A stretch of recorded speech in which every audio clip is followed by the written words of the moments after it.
Pasta और macaroni तो हम बहुत तरह से बनाते हैं। कभी आपने क्रिस्पी और क्रंची मैक्रोनी बनाई है, इतनी ज़्यादा चटपटी और मज़ेदार बन के तैयार होती है। और इसका जो मसाला बनता है वो तो बहुत ही टेस्टी होता है।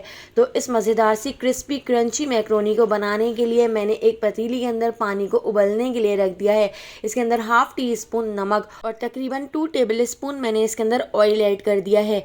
और उबलते हुए पानी के अंदर हम ऐड कर देते हैं 1 कप मैक्रोनी। तो अगर आपके पास शैल पास्ता हो या पेनी पास्ता हो या किसी भी तरह की मैक्रोनी हो, आप इस तरह से बॉईल कर सकते हैं। जिस तरह से हम मैक्रोनी को बॉईल करते हैं तो बस उसी तरह से आपने इस मैक्रोनी को 7 से 8 minute medium to high flame पर बॉईल कर लेना है। तो मैक्रोनी को मैंने इस तरह से फुल बॉईल कर लिया है। और मैक्रोनी को बॉईल करने के बाद अब मैं इसको एक स्ट्रेनर में निकाल लेती हूँ और इसके पानी को हम कर देते हैं डिस्कार्ड। एक बार आप अपने घर में ये क्रिस्पी और क्रंची मैक्रोनी बनाकर ज़रूर देखिएगा। बच्चों को भी इतनी पसंद आएगी है, बच्चे बाहर से चिप्स वगैरह लेना छोड़ देंगे। तो देखिए, मैंने मैक्रोनी को इस तरह से एक स्ट्रेनर में रख लिया है, इसके पानी को अच्छी तरह से झाड़ लिया है। और इसके अंदर अब हम ऐड कर देते हैं 2 टेबल स्पून कॉर्नफ्लोर और 2 टेबल स्पून ही मैं इसके अंदर मैदा ऐड कर रही हूँ। तो मैदा और कॉर्नफ्लोर ऐड करके हम इसको अच्छी तरह से मिक्स कर लेते हैं। मैदे और कॉर्नफ्लोर की कोटिंग हम इस तरह से मैक्रोनी के ऊपर कर लेते हैं। इस तरह से हमारी जो मैक्रोनी है वो बहुत ही क्रिस्पी और क्रंची बनकर तैयार होगी। तो मैंने इसको इस तरह से एक स्ट्रेनर में रख लिया है। इस तरह इसका जितना भी एक्स्ट्रा मैदा और कॉर्नफ्लोर होगा वो निकल जाएगा। और अब हमने इस मैक्रोनी को फ्राई कर लेना है। तो मीडियम फ्लेम पर मैंने ऑयल को गर्म कर लिया था और ऑयल को गर्म करने के बाद हमने इस मैक्रोनी को मीडियम फ्लेम पर फ्राई करना है। हमने इसको इतना फ्राई कर लेना है कि मैक्रोनी के ऊपर अच्छा सा गोल्डन सा कलर आ जाए। लेकिन आपने इसके मसाले को इसके बिल्कुल भी नहीं करना है।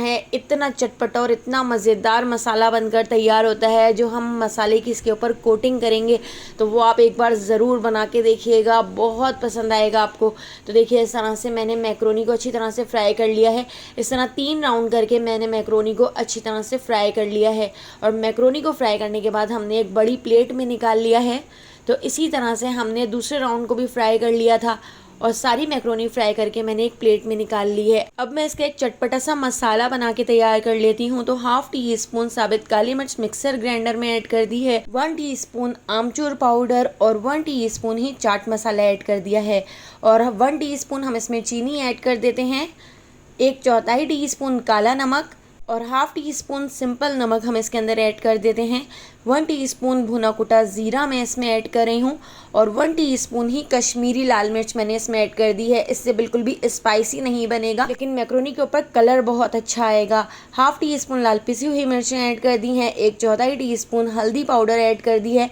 और इसके साथ ही मैंने यहाँ पर ले ली है कसूरी मेथी। तो 2 टेबल स्पून हम इसके अंदर भुनी हुई कसूरी मेथी ऐड कर देते हैं। तो कसूरी मेथी को फ्राई पैन या आप किसी तवे के ऊपर इस तरह से अच्छी तरह रोस्ट कर लीजिएगा। लो फ्लेम पर रोस्ट करने के बाद मैंने इसमें कसूरी मेथी भी ऐड कर दी है और इस मसाले को हमने पीस लेना है। तो देखिए, इस तरह से इस मसाले का हमने पाउडर बना के तैयार कर लेना है। तो यहाँ पे हमारा बहुत ही ज़्यादा मज़ेदार मसाला बनकर तैयार हो चुका है और यहाँ पे हमारी मैक्रोनी भी बनकर तैयार हो चुकी है। तो इस मसाले को हम मैक्रोनी के ऊपर डाल देते हैं और मैक्रोनी को मैंने बहुत अच्छी तरह से मिक्स कर लिया था। इस तरह से इस पूरे मसाले की कोटिंग इस मैक्रोनी के ऊपर हो गई थी। तो अगर आपको इस मज़ेदार सी क्रिस्पी और क्रंची मसालेदार मैक्रोनी की रेसिपी पसंद आई हो तो लाइक, शेयर और सब्सक्राइब कर दीजिएगा। फेसबुक, टिकटॉक या यूट्यूब पे देख रहे हैं तो मेरे चैनल को फॉलो करना बिल्कुल भी मत भूलिएगा। तो आने वाली वीडियो तक मुझे दीजिए इजाज़त। अल्लाह हाफ़िज़।